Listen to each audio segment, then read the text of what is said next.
হাইকোর্টের নির্দেশে মন্দিরে প্রবেশের অনুমতি মিলতেই কৃষ্ণনগরে উচ্ছ্বাস।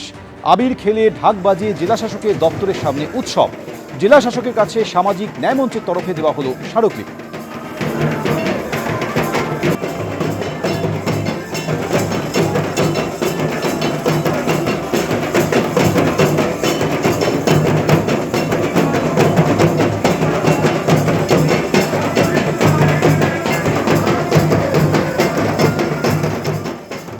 খুব ভালো লাগছে এবং আমাদের যে নিচু জাত বলে ওই মন্দিরে ঢুকতে দিত না, তাতে মহামান্য আদালত যে রায় দিয়েছে এবং সেই রায় দিয়ে আমরা সত্যি খুব আনন্দিত।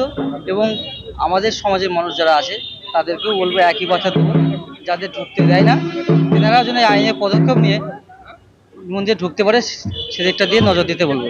খুবই আনন্দিত, উল্লসিত, উচ্ছ্বসিত। আমাদের মনে খুব সন্দেহ ছিল যে শতাব্দী ধরে এই যে অভিশাপ ওদের মাথায় চাপিয়ে দেওয়া হয়েছে, তোমরা ছোট জাত, তোমরা মন্দিরে ঢুকতে পারবে না, এইটার বিরুদ্ধে আমরা লড়াই শুরু করেছিলাম। আমরা প্রথমে মামলা করি এবং মামলা করবার পর তারপর আমরা প্রশাসনের দ্বারস্থ হই। গ্রামের মানুষ প্রচণ্ডভাবে চেষ্টা করেছে এবং তারা প্রশাসনের দরজায় গেছে, পুলিশ প্রশাসনের কাছে গেছে, পুলিশ প্রশাসন ওদেরকে বলেছে এসব করতে যেও না, গন্ডগোল হবে। কিন্তু তারপরে আদালত প্রাথমিক রায় দেওয়ার পরে আজকে পূর্ণাঙ্গ রায় দিয়েছে। অবশেষে হাইকোর্টের নির্দেশে নদিয়ার গাজন উৎসবে অংশ নিতে পারবেন এসসিরা। আপনারা জানেন আজকেই হাইকোর্ট এমনই নির্দেশ দেয়, গাজন উৎসবে নজরদারির দায়িত্ব দেওয়া হলো জেলা জজকে। উৎসব শেষ না হওয়া পর্যন্ত 3 দিন অন্তর রিপোর্ট দিতে হবে কালীগঞ্জ থানার ওসিকে।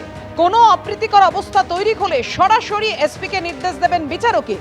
কথা বলবো, আমাদের সঙ্গে রয়েছেন আমাদের প্রতিনিধি সৌভিক মজুমদার।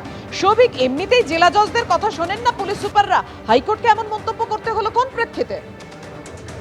দেখো, হাইকোর্টের তরফে এই মন্তব্য করা হয়েছে, কিন্তু এই মন্তব্যের কোনো বিস্তারিত ব্যাখ্যা মাননীয় বিচারপতি তীর্থঙ্কর ঘোষ দেননি।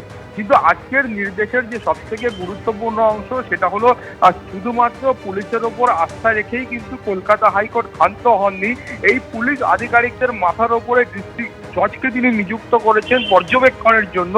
তিনি বলেছেন যে নদিয়ার যে ডিস্ট্রিক্ট জজ রয়েছেন তিনি এই গোটা বিষয়টা নিজে মনিটরিং করবেন, নিজে পর্যবেক্ষণ করবেন এবং 3 দিন অন্তর অন্তর কালীগঞ্জ থানার কাছ থেকে অর্থাৎ পুলিশের কাছ থেকে তিনি রিপোর্ট চেয়ে পাঠাবেন এবং তিনি দেখবেন যে গোটা বিষয়টা শান্তিপূর্ণভাবে সুশৃঙ্খলভাবে হচ্ছে কিনা।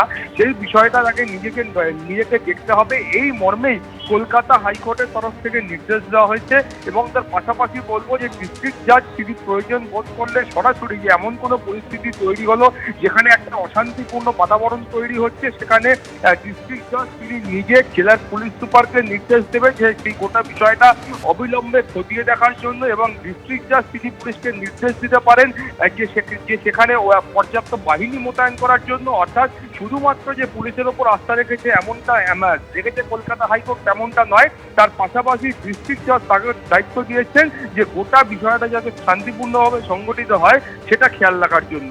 পাপিয়া, ধন্যবাদ তোমায়।